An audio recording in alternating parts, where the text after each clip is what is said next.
Los tiempos cambian, la verdad no.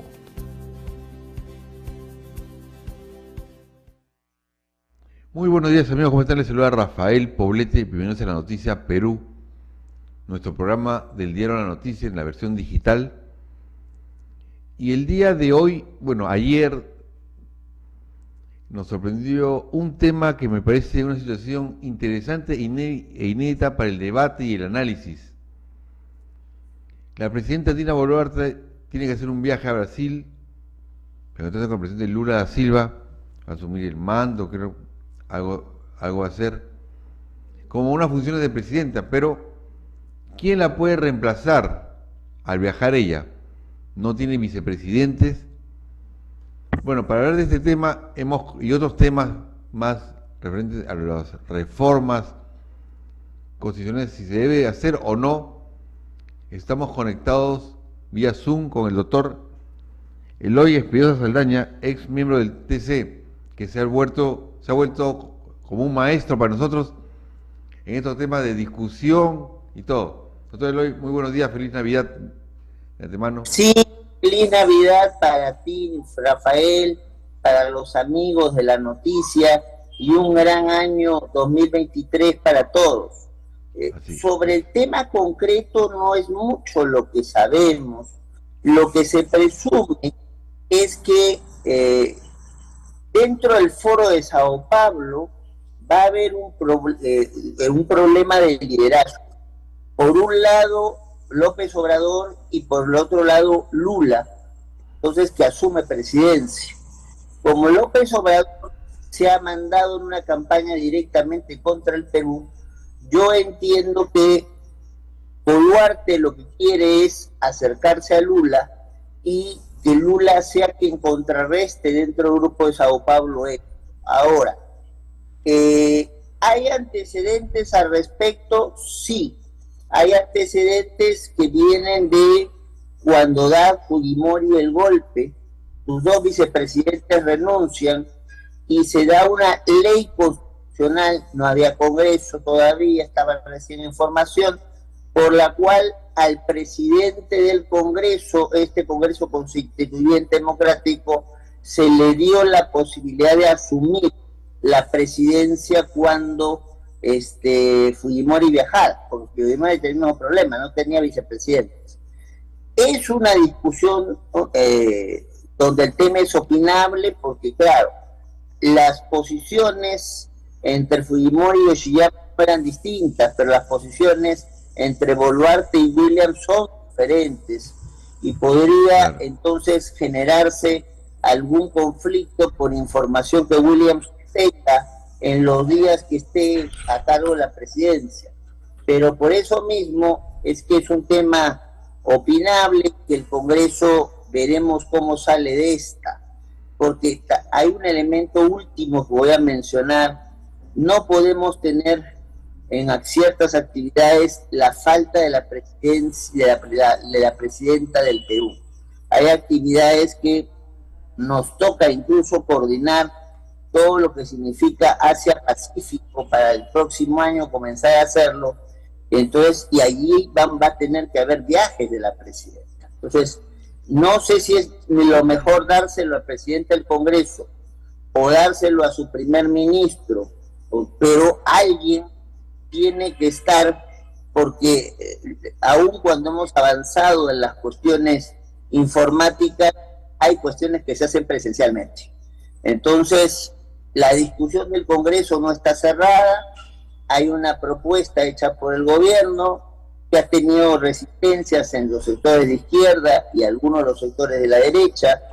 Es posible que no consiga los votos, pero de todas maneras eso no resuelve el problema. La señora no va a viajar en el año y medio que es presidenta y alguien la va a representar, o en algunas cosas se va a tener que hacer un consenso político para que viaje. Entonces, ese es el problema. Pero la discusión se basa en que el presidente del Congreso no podría asumir la encargatura del Palacio de Gobierno por ciertas limitaciones en las funciones que podría hacer o no. Claro, porque hay ciertas cosas que le corresponden que chocan con las cuestiones de la presidencia, pero fíjate, en Argentina, aquí nomás, la presidenta o presidente de la República preside para los actos más importantes el Senado y el vicepresidente de la República la Cámara de Diputados. Y lo mismo ocurre en los Estados Unidos. O sea, cuando hay votaciones muy importantes, el presidente preside el Senado y el vicepresidente o la vicepresidenta la Cámara de Diputados. O sea, no es una fórmula frecuente, pero que sí tiene experiencias en otros países. O sea, ahora, claro, el asumir el mando en un viaje, como parece ser en la señora Boluarte, de 1 o 2 días, parece poco tiempo, pero pueden verse muchas cosas dentro del despacho presidencial en 1 o 2 días. Entonces, lo que le ha faltado a esta propuesta es qué es lo que podría ver el presidente de la República encargado, o sea, presidente del Congreso, y qué es lo que no podría ver, porque si no, Faetón maneja el carro del cielo, podría meterse en cualquier tema de cualquier manera. Yo creo que esta propuesta hay que revisarla, hay que estudiarla, no es un asunto nuevo en otros países, pero hay que ver con la idiosincrasia nuestra si se acomoda o no. Ya, pero este tema del reemplazo de Dina Boluarte mientras viaje es una iniciativa presentada por el gobierno. ¿Lo puede hacer el gobierno o no lo puede hacer? Porque es una reforma constitucional que lo hace el Congreso. Bueno, el gobierno puede presentar iniciativas y el que va a votar, si se toma esto como una reforma constitucional y no solo como una reforma de reglamento del Congreso, es el mismo Congreso y aplicará las pautas del 206 de la Constitución. 2 votaciones y esto sale, o una votación y un referéndum. Lo que sí estaba planteando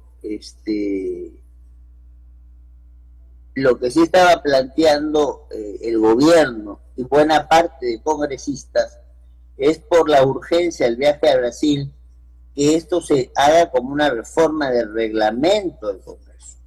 Y eso sí ya me parece un poco más discutible, ¿no? El asunto que estamos planteando es nada menos que quién preside el país. Entonces, parece que esto reclama más que una reforma del reglamento del Congreso. Pero esa reforma, ¿acaso la Constitución o el reglamento es tan flexible que se puede amoldar de acuerdo a cada situación o no? No, por eso te decía, Rafael, que eso tiene que venir con precisiones. Tiene que venir con precisiones de qué es lo que va a hacer el presidente o la presidenta encargada mientras Dina Boluarte está fuera del país. Porque si asume todas las posiciones del presidente, puede declararle la guerra a un país vecino, ¿no? Porque es atribución del presidente. Entonces, eso tiene que venir con una determinación de qué cosas puede hacer y de qué cosas tendrán que esperar a que si esto se aprueba, que la presidenta Boluarte haga su regreso. Doctor, cambiando de tema, se ha abierto también el debate por el tema de la autonomía universitaria, por este tema de la reforma universitaria que quiere hacer la SUNEDU. ¿Puede o no puede la SUNEDU hacerlo? ¿Qué está pasando ahí, doctor? Ahí está pasando una cuestión realmente lamentable. La SUNEDU se encuentra con el cambio de la ley de regulación de sus funciones, que va en contra de 2 sentencias que hicimos nosotros. Yo fui el ponente de ellas, y una incluso en la composición anterior del tribunal, que planteaba que SUNEDU era una OTE, que es un organismo técnico especializado, que tiene que tener la adscripción para tener cuestión presupuestal de una institución, pero se mueve con total autonomía. Ahora, los congresistas sacan una ley que recorta, y después voy a explicar por qué, parte de esa autonomía, y un grupo de ciudadanos buscando defender el derecho de una educación de calidad presenta un amparo. y ese amparo se le da con medida cautelar, con lo cual la ley del Congreso no se puede aplicar. Eso justifica que, o bueno, no justifica, pero bueno, ese es el argumento que plantean más de 30 congresistas para ir al Tribunal Constitucional y decir, digan que nuestra ley entonces no infringe parámetros constitucionales, denos en el infundada de la demanda. Pues cuando la demanda sale infundada es porque la ley tiene validez. Es curioso porque en realidad nunca se había visto, yo no conocí en ningún tribunal del mundo, que se le permita a alguien que ha hecho una ley después presentar una demanda para cuestionar la validez de la propia ley que han hecho. Entonces esto huele a fraude procesal, pero mis colegas, mis sucesores en el tribunal hablaron de lo que hablamos mucho los abogados, de la idea del proacciones, o sea, pronunciarse en favor de las acciones, y le permitieron presentar la demanda. Yo hubiera tenido mis serias objeciones para aceptarlo. Ahora, ¿qué es lo que se ha hecho? Porque no tenemos la sentencia publicada, pero sí ha habido varias informaciones.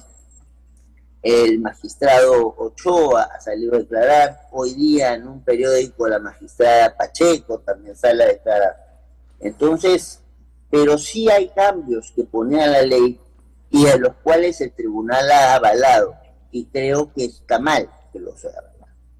En principio, la composición del consejo directivo de SUNEDU era básicamente por concurso. Estaba uno nombrado por el Ministerio de Educación, el jefe de CONCITEC, y los 5 restantes eran nombrados por concurso. Ahora, entonces, y tenían que ser todos doctores y con muchos años de experiencia en gestión universitaria. ¿Qué dice la actual ley que el tribunal ha terminado convalidando? Que ya no tienen que ser doctores, que pueden ser magísteres, por lo cual le baja la calidad de la valla, le quita también años, tiempo en la dedicación de la gestión, y lo más delicado es que la composición ya no es una composición por concursos, sino básicamente por designación. 2 personas designadas por las universidades públicas, una designada por las universidades privadas, una designada por el mismo Ministerio de Educación, otra por el CINEACE, que es una institución que ayuda a armar currículos y demás, pero que está en la organización, o sea que yo no sé cómo va a poder nombrar a alguien sin estar en la organización. Entonces, y otra para el jefe de CONCITEC. Entonces, no es lo mismo una institución que tenga miembros elegidos por un concurso transparente que vimos todos, a una designación por instituciones que nos recuerda más bien épocas pasadas donde las universidades mismas se manejaban por la ANR, por la Asamblea Nacional. Por supuesto, donde lamentablemente las universidades escogían a quienes los fueran a controlar, y esa es la peor fórmula. Entonces, eso es poner al gato despensero, para decirlo con todas sus letras, ¿no? Entonces, no puede ser que yo, que voy a ser controlado por una institución, tenga 3 votos por las 3 universidades de 7, y me basta que convenza a alguien más y ya controlo SUNEDU. No hay forma de evitar entonces que se maneje con transparencia, sino que los intereses de ciertas universidades pueden privilegiarse. Otra cosa más que hay aquí es que las instituciones como SUNEDU son órganos técnicos especializados, lo que se llama en la jerga administrativa una OTE, órgano técnico especializado. Y claro, son autónomas en su trabajo, pero siempre tienen para el tema presupuestal que estar adscritas a un ministerio. Entonces, la OTE, llamada SUNEDU, estaba adscrita al Ministerio de Educación. uno lee la nueva ley y no está escrita nada. Claro. O sea, es como una bolita dando vuelta por el espacio. Doctor, pero el problema no es que estos congresistas querían poner una institución por encima de la SUNEDU que controle o revise los fallos que hace la SUNEDU también. Bueno, pero no lo han puesto en la ley. De eso se habló, pero no lo han puesto en la ley. Pero han hecho una situación que es peor, Rafael. Han dejado a la SUNEDU sin entidad con la cual pueda pedir sostener su presupuesto. Entonces, antes era el Ministerio de Educación, y fíjate que el Ministerio de Educación consiguió que el MEF le diera a las universidades públicas que tenían una serie de problemas para acreditación con SUNEDU 1.500 millones de soles, porque SUNEDU estaba pues adscrita al Ministerio de Educación y podía pedirlo. Si no está adscrita nadie, ¿cómo puede pedir dinero SUNEDU para mantener a su personal, para mantener su equipo de acreditación, para hacer inspecciones en los lugares y encontrarse con sucursales de universidades como la de Tayabamba, que daba maestrías, como hemos visto en televisión? O sea, eso está matando en vida a la SUNEDU, porque si uno no tiene recursos económicos o no está determinado quién se lo va a dar, la cosa se pone muy problemática. Y ahí hay un tema a determinar. A todos nosotros, y además se deduce de nuestra normativa, se nos dijo que no podíamos trabajar en el Estado o para el Estado por un año, porque salimos en mayo del año 2022. Sin embargo, hay alguien que en principio tenía el mismo impedimento que nosotros y ha terminado siendo uno de los abogados defensores de la parte.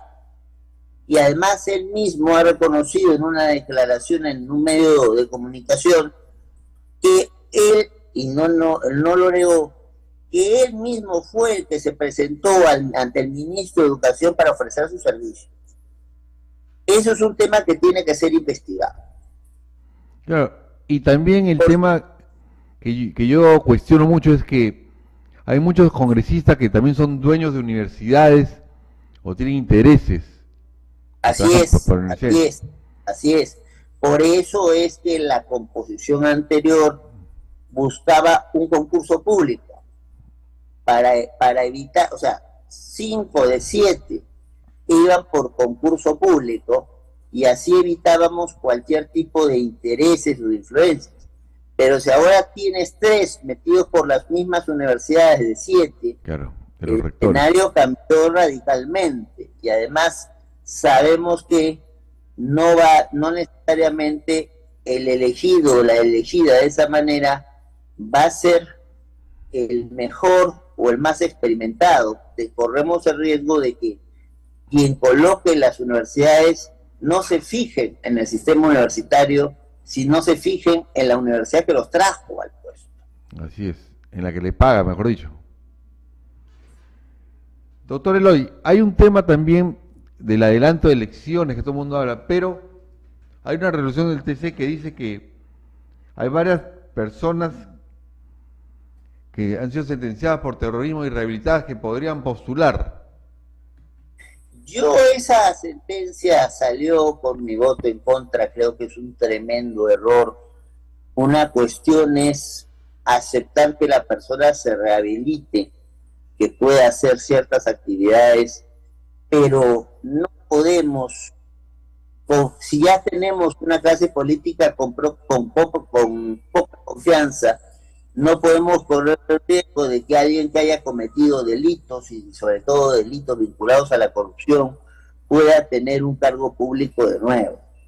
Entonces, una cosa es, salió de la cárcel, supuestamente puede asumir ciertos trabajos, pero ya estirar la presunción de inocencia como se hizo, me parece que es un exceso y es un peligro, porque ya hemos visto cómo algunas personas que han estado en la cárcel precisamente por comportamiento de corrupción en municipalidades o gobiernos regionales ya están terminando de cumplir su condena.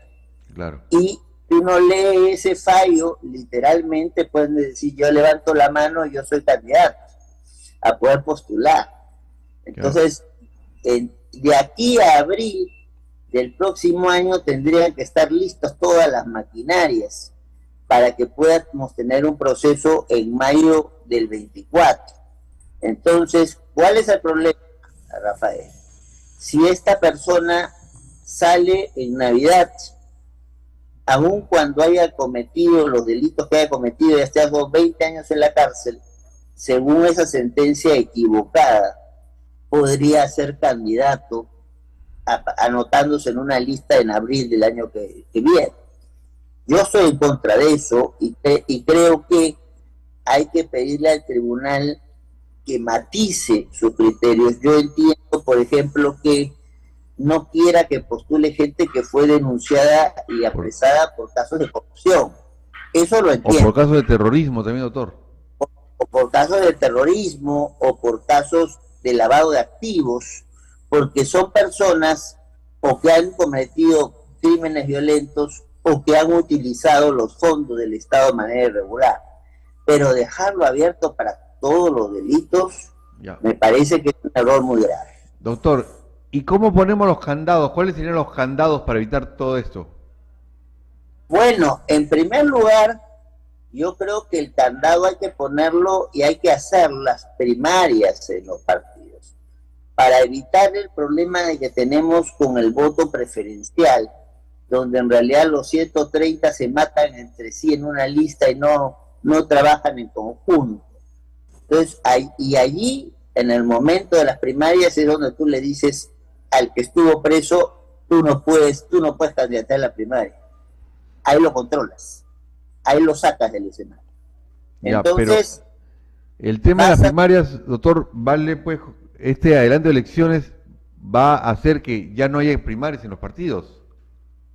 Yo creo que sí puede haber. Estuve haciendo los otros unos días en un programa un cálculo con Fernando Tuesta, y las primarias, el problema es que haya voluntad política o no. Claro. Si hay voluntad política, las primarias las puedes hacer tranquilamente en enero, y en febrero tienes resultados. Lo que te digo, Rafael, ¿hay voluntad política o no? Mi preocupación es que veo un Congreso muy lento después de haber aprobado el adelanto de elecciones.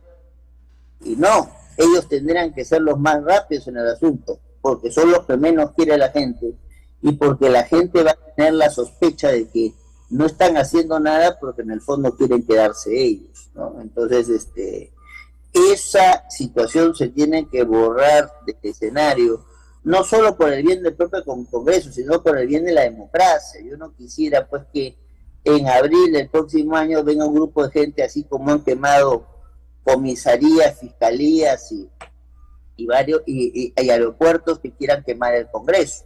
No lo estoy invitando, pero si el Congreso cree que porque consiguió el adelanto de elecciones ya puede sentarse tranquilo hasta el 2024 y no dar ninguna medida, ya sea electoral o ya sea política, para facilitar las elecciones, porque son ellos los que tienen que dictar las medidas, en realidad no va a haber condiciones para una votación en el 2024, y toda la población se va a sentir estafada por un acuerdo que no se cumple. Entonces, yo hago una invocación a los amigos del Congreso para que asuman ya lo que tengan que asumir. Entonces, aquí ya se votó por un adelanto de elecciones, hay que sacarlo, aquí hay que decidir cuáles van a ser las reformas para permitir los plazos electorales que nos lleven a una elección del 2024. Entonces, aquí vamos a ver qué cosas se colocan para poder hacerse en el interín al 2024, tanto de contenido como de alternativas de carácter electoral. Si el Congreso se sienta y no hace nada de esto, o lo hace tarde, mal y nunca, la población no va a soportar, no solamente al Congreso, sino también va a acusar debilidad del Ejecutivo, aunque el Ejecutivo no tenga responsabilidad de lo que está pasando. El Doctor, que se vaya está muy fuerte. Sí, pero hay un tema que me pregunto también, ¿cómo va a ser ese debate para hablar del recorte del mandato del presidente y congresistas? Bueno, en realidad aquí hay una cuestión, un dato objetivo que no hay que perder de vista. El 84% de los limeños y el 85% de las personas en el interior del país quieren que haya un cambio total de la clase política, o sea, quieren que se vayan todos. Entonces, por encuesta hecha el domingo pasado por Ipsos, ¿no? Sí. Entonces, el Congreso lo que tiene que hacer es correr, trabajar con la mayor velocidad que pueda para dar las leyes que se consideren esenciales para asegurar un proceso objetivo. Y el gobierno tendrá que tomar aquellas decisiones donde va a tener que implementar lo que se diga y además enfrentar ciertos problemas que ya no espera. La seguridad ciudadana es un problema que ya no espera. La corrupción, y por eso está muy bien el haber sacado a todos los subprefectos, es un problema que ya no espera. El mejorar la descentralización cuando Lima tiene el 70% del PBI del país es un problema que ya no espera. Entonces, si aquí lo que estamos hablando, Rafael, es que tanto el Congreso como el gobierno tienen que ganar la legitimidad que no tienen. Y su plazo es abril del 2024. Y tienen que hacer hasta esa época todo lo posible para ganar esa legitimidad, porque si no, probablemente el descontento ciudadano llegue antes y ni Congreso ni gobierno llegan hasta abril de 2024. Ah, sí, creo que puede pasar. Muy bien, doctor Eloy Espinosa, muchísimas gracias por la entrevista. Como siempre digo, uno aprende con usted, maestro, aquí. Muchas gracias a ustedes por invitarme, siempre a vuestra disposición. A usted, doctor Eloy, y feliz año 2023. Año nuevo para ustedes y gracias para toda la sintonizada cadena de la noticia, para todos los que trabajan allí y para todos los que siguen los programas y el periódico que ustedes tienen. Muy bien. Muchísimas gracias por la entrevista y feliz año 2023. Gracias. Gracias. Bueno, amigos, vamos a una pausa y regresamos con más entrevistas. Los tiempos cambian. La verdad, no.